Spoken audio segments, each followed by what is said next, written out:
Many often associate rock and roll with white people, and mainly with the rock bands and groups of the 90s. But while rock may have been absorbed into white culture, its origins are with black people on the evolution of black American music. The pioneers of rock and roll were at the forefront of black Americans' expressionism and evolution of music. Rosetta Tharpe is known as the mother of rock and roll. Bo Diddley, Little Richard, Chuck Berry was often referred to as the father of rock and roll as well. Big Mama Thornton, Fats Domino from New Orleans blending big band styles, and then Ruth Brown. When you ask yourself how rock became associated with white people, we have to look at the history of exploitation and segregation in America. In an effort to keep white and black audiences separate, white artists, which blatantly and literally copied black artists who pioneered those sounds and just reproduced them. One clear example is the Beach Boys' Surfin U.S.A.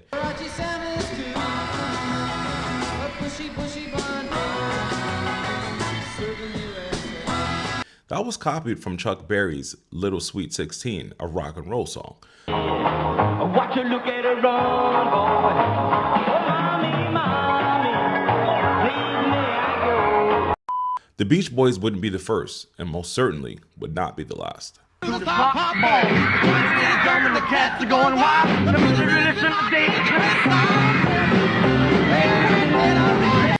Black Americans pioneered new sounds, techniques, and constantly evolved music in America, leading to our white counterparts having endless material to be inspired from.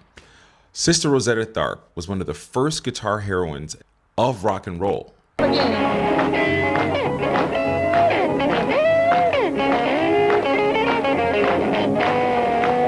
Without her, there would be no rock and roll guitar solo or style. In 1965, Fats Domino said, "What they call rock and roll is rhythm and blues. I've been playing it for 15 years in New Orleans. Rock and roll was the inevitable clash of black American rhythm and blues with elements of swing, boogie-woogie, urban blues, Latin rhythms, country and western rockabilly. Early rock and roll artists established a distinct sound characterized by an aggressive beat and prominent electric guitars, saxophone solos, and pumping pianos.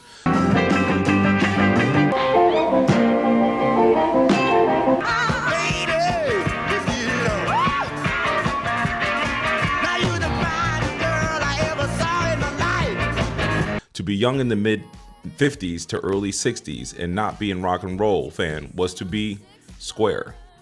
The term rock and roll has been traced back as far as the 1920s in black music, when Trixie Smith recorded "My Baby Rocks Me" with one steady roll. It became the accepted label for the developing genre when in 1951, Cleveland disc jockey Alan Freed began calling his rhythm and blues radio show Moondog Rock and Roll Party. Little Richard, Fats Domino, Chuck Berry, Bo Diddley, and several other black American singer-songwriter musicians were among the first to transform the sound of rhythm and blues by introducing new musical elements. I mean, Elvis was a talented guy.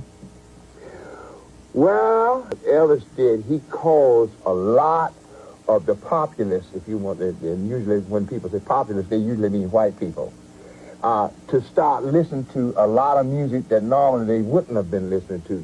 It was so great and so outstanding. Like they say, he's the king.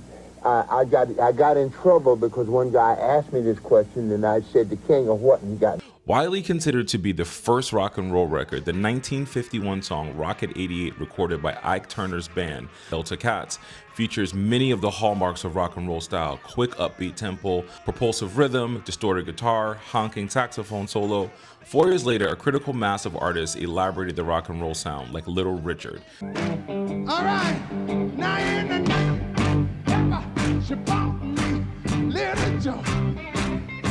As rhythm and blues transitioned to rock and roll, vocalists such as Ruth Brown, Laverne Baker, and Etta James, singing with Johnny Otis's orchestra, established the rhythmic vocal style that characterized rock and roll and promoted the music to black and white teen audiences. The prominence of the electric guitar, played by Chuck Berry and Bo Diddley, made the guitar a focal soloing instrument, ultimately displacing the saxophone from the central position it held in rhythm and blues, and inspired young fans in England as well as America to learn to play the guitar. That was your introduction. So you saw like film clips of old blues artists like Lead Belly, who are still alive.